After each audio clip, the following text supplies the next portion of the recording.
Everyone, कैसे हैं आप सभी। उम्मीद है कि आप सब बहुत अच्छे होंगे और आप सबकी तैयारी भी बहुत अच्छी तरीके से चल रही होगी। अभी जस्ट मंदिर से आई हूँ और आज गर्मी इतना ज़्यादा है कि पसीने से पूरे हालत ख़राब है, दिमाग ख़राब हो रहा है। ऊपर से वीडियो बनाने के लिए पंखा भी मैंने बंद कर रखा है, तो और भी ज़्यादा गर्मी लग रही है। तो जल्दी जल्दी वीडियो ख़त्म कर दें, ठीक है। आपका ये जो RBI वाला चैप्टर था ना, वो नेक्स्ट वीडियो आने में थोड़ी सी डिले हो गई, तो I am so sorry guys, ठीक है। एंड इसको हम RBI का चैप्टर जो है ना वो थोड़ा सा बड़ा है, तो ख़त्म होने में थोड़ा सा तो टाइम लगेगा ही। तो आप अच्छी तरीके से इसे एंजॉय करो। एंड एग्ज़ाम्स में RBI से बहुत सारे क्वेश्चंस बनते हैं, तो इस टॉपिक को आप अच्छी तरीके से पढ़ो, ठीक है। एंड पसंद आए तो प्लीज़ अपने दोस्तों को भी साथ में प्लीज़ शेयर कर दिया करो। एंड जो नए हैं मैं उन्हें भी बता दूं कि मैं PW के नोट्स आपके साथ शेयर करती हूँ, ठीक है। GA में जो वहाँ PW में पढ़ती हूँ ना, वही चीज़ आके मैं आपके साथ यहाँ पर शेयर करती हूँ। एंड आपको ये चीज़ फ्री में मिल रही है। जो चीज़ आप 2000-3000 लगा के आप जाएंगे खरीदने के लिए, वो चीज़ मैं आपको फ्री में प्रोवाइड कर रही हूँ। तो वाई नॉट, ये सब्सक्राइब नहीं तो प्लीज़ सब्सक्राइब कर लो यार।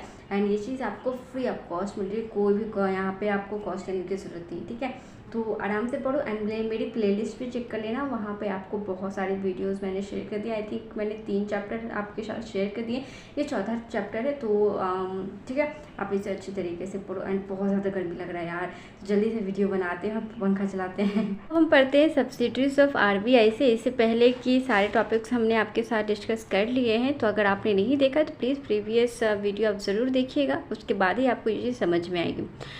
तो RBI के अंडर काम करने वाली कंपनियां, सब्सिडीज ऑफ RBI का मतलब यही होता है कि RBI के अंडर काम करने वाली कंपनियां, RBI के अंडर 5 सब्सिडीज है, मतलब RBI के अंडर 5 कंपनियां काम करती है। अब इसके बारे में भी हमें डिटेल से पढ़ना है। RBI के अंदर काम करती है तो अरे गरे नत्थु गेरे तो कंपनी होगी नहीं, उस कंपनी का भी अब एक अलग ही रुतबा होगा, ठीक है। वो कंपनी भी बहुत बहुत बहुत बड़े बड़े योगदान अपनी करती होगी देश की सेवा में, राइट। तो उसके बारे में भी हमें डिटेल से पढ़ना है। तो देखो, RBI के पास सब 5 सब्सिडरी है, लेकिन कुछ मतलब 1 साल पहले ही RBI के पास 4 सब्सिडरी थी, लेकिन उसके बाद RBI के पास अब 5 सब्सिडरी होगी। तो 5वां सब्सिडरी कौन सा, तो RBI इनोवेशन हब, ठीक है। ये चीज़ आपसे पूछ सकता है कि RBI के पास 5वां सब्सिडरी कौन है। 5वां क्यों पूछेगा, जस्ट बिकॉज कि ये लेटेस्ट हो है ना, तो इस वजह से ये ज़्यादा आपको पूछ सकता है। और वैसे ये भी क्वेश्चन बन सकता है कि RBI के अंडर कितनी सब्सिडरीज आती हैं, तो 5 सब्सिडरीज आती हैं, ठीक है। कुछ साल अगर पहले का अगर वीडियो देखेंगे आप किसी और टीचर का, तो आपको दिखेगा कि वहाँ पे लिखा है कि RBI की 4 सब्सिडरीज है, लेकिन वो गलत हो जाएगा, क्योंकि RBI के अंडर अब 5 सब्सिडरीज काम करती हैं। इतनी बार बोला कि आपको अब याद ही हो जाएगा। अच्छा, अब कौन कौन सी कंपनियां काम करती है उसके बारे में भी हमें डिटेल से ही पढ़ना होगा। सबसे पहले बात कर लेते हैं DICGC के बारे में। अब ये क्या है, इसकी फुल फॉर्म से आपको थोड़ी बहुत आइडिया लग ही जाएगी। देखो क्या लिखा है, deposit insurance and credit guarantee corporation. Deposit insurance, इससे आपको थोड़ा बहुत कुछ आइडिया लग रहा होगा। अच्छा, DICGC क्या है, तो ये एक इंश्योरेंस कंपनी है और ये RBI के अंडर काम करती है। देखो, इंश्योरेंस कंपनी के बारे में मैंने आपको बताया था, ये जो इंश्योरेंस कंपनी सब होती है ना, वो IRDAI के अंदर ही सारी कंपनियां काम करती हैं, लेकिन DICGC एक इकलौती ऐसी कंपनी है जो RBI के अंडर काम करती है, ठीक है। बात समझ में आ रही है आपको। तो ये भी क्वेश्चन कहीं ना कहीं बन सकता है, अगर पूछने का एग्जामिनर का मन हुआ तो ये भी पूछ लेगा कि DICGC किसके अंदर काम करते हैं, तो आपको बताना होगा कि RBI के अंदर काम करते हैं, ठीक है। और भी बाकी सारी जितनी भी इंश्योरेंस कंपनी है, तो आँख मूंद के आप IRDAI वाला ऑप्शन लगा सकते हैं।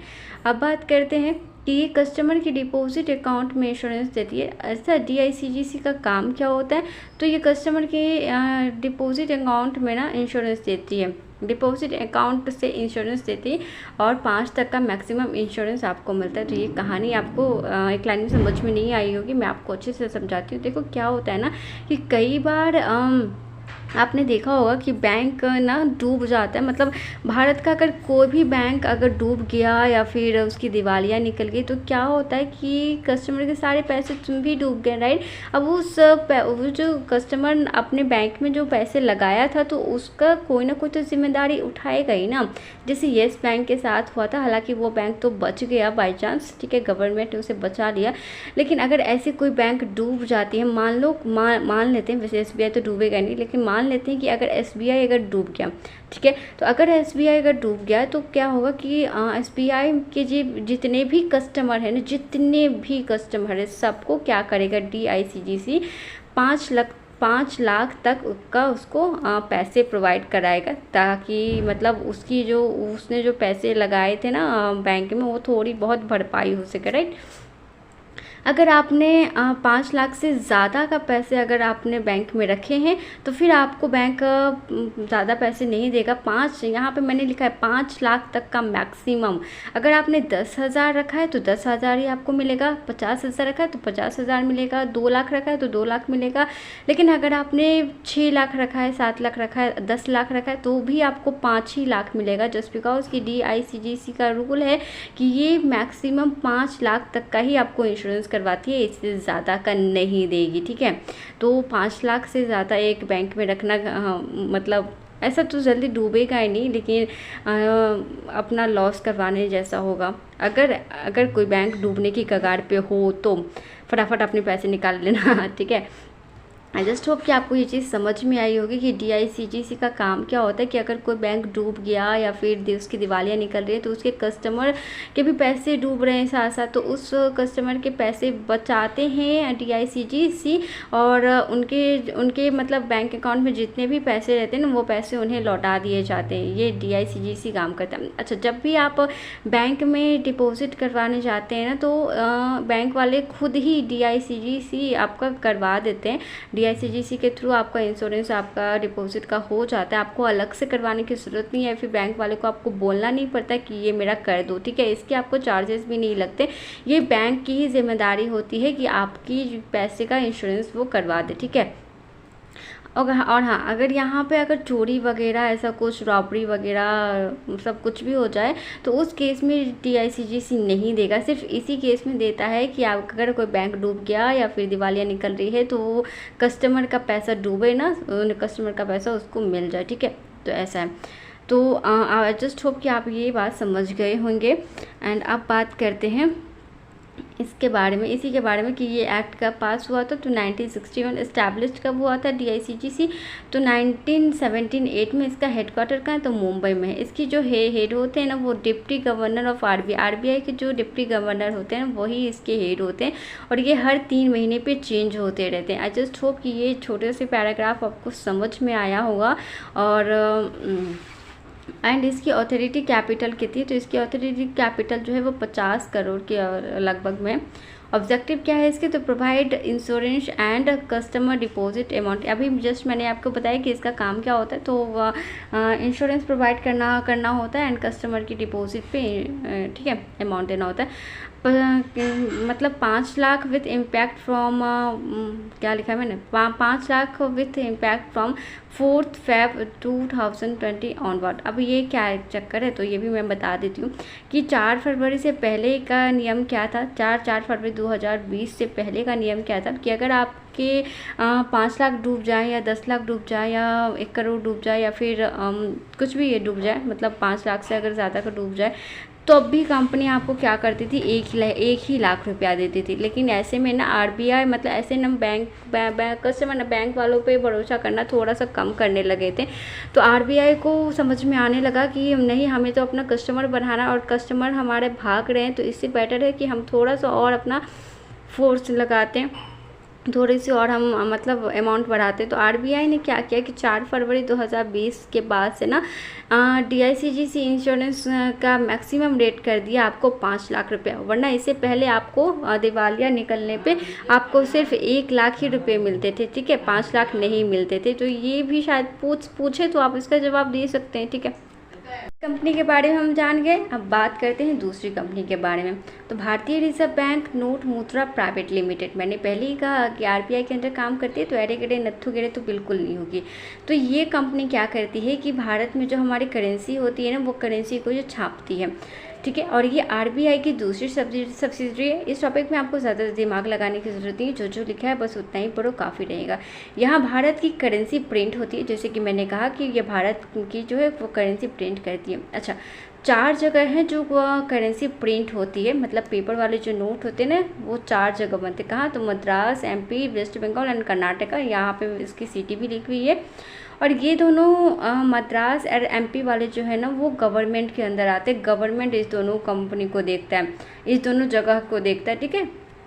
और यही बात करें वेस्ट बंगाल एंड कर्नाटक को, तो यहाँ पे आरबीआई देखता है कि कैसे क्या काम हो रहा है, ठीक है। अच्छा, हमने कहा कि ये नोट वाले जो होते हैं ना वो छपते हैं यहाँ पे, और बात करें अगर कॉइन वाले की तो वो छपते हैं नोएडा, मुंबई, कोलकाता एंड हैदराबाद में, ठीक है। बात समझ में आ रही है। एंड कॉइन ये प्रिंट नहीं, ये मिंट होती है, मिंट मतलब ढालना होता है, ठीक है। तो कोई भी अगर आपसे ऐसे आप ऑरली किसी से भी पूछ लेना, मज़ा आएगा पूछना, यार करेंसी तुझे पता है करेंसी कहाँ प्रिंट होती है, नहीं आप नहीं पता होगा तो आप बता देना, आपका रिवीजन भी हो जाएगा। फिर पूछना यार कॉइन कहाँ मिंट होती है, तो फिर आप नहीं पता होगा तो बता देना कि नोएडा, मुंबई, कोलकाता एंड हैदराबाद में होती है, ठीक है। अच्छा, आपने अगर गौर किया होगा तो आपने देखा होगा कि कुछ हर सिक्के पे कुछ ना कुछ साइन बना ही रहता है। तो इस साइन का मतलब क्या होता है? अगर एक सिक्के पे नीचे में एक हल्का सा पॉइंट हो तो समझ जाना कि ये जो सिक्का है ना वो नोएडा में बना हुआ है। अगर एक सिक्के में कुछ इस तरीके से साइन हो ना ऐसा वाला, तो समझ जाना ये मुंबई में बना हुआ है। और एक सिक्के पे पूरी तरीके से इस तरीके से स्टार वाले साइन हो, समझो ये हैदराबाद में ये सिक्का बन के आया। और अगर सिक्के में कुछ भी नहीं बना हो तो समझो वो कोलकाता से बन के आया है, ठीक है। अब बात समझ में आ गई। हालांकि बहुत लोगों को ये पता भी होगा लेकिन बहुत लोगों को नहीं भी पता होगा, तो प्लीज़ आप इसे अच्छी तरीके से देख लो। अच्छा, 1 रुपये का जो नोट है ना वो फाइनेंस सेक्रेटरी द्वारा सिग्नेचर होता है। ये चीज़ से हमें जीके क्वेश्चन सभी पूछे जाते हैं, ठीक है। और 2 रुपये से 2000 के नोट पे आरबीआई के गवर्नर का सिग्नेचर होता है, ओके। इसको ज़्यादा रिपीट करने की ज़रूरत नहीं है।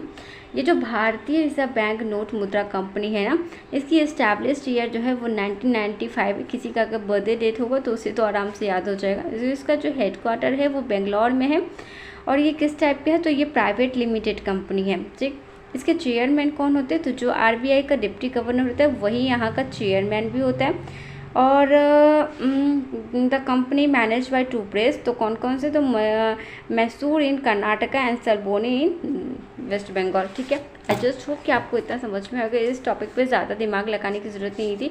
मैंने इसमें बहुत सारी बातें लिखी हैं, इतना तो शायद पूछेगा भी नहीं, लेकिन पूछे तो आप बता देना, ठीक है। अब तीसरी, चौथी और 5वीं कंपनी के बारे में हम नेक्स्ट वीडियो में पढ़ेंगे। वीडियो बहुत ज़्यादा लंबा हो जाता है, फिर आप लोग अच्छे तरीके से देखते नहीं हो, तो बस आज की हम 2 ही कंपनी के बारे में रखेंगे।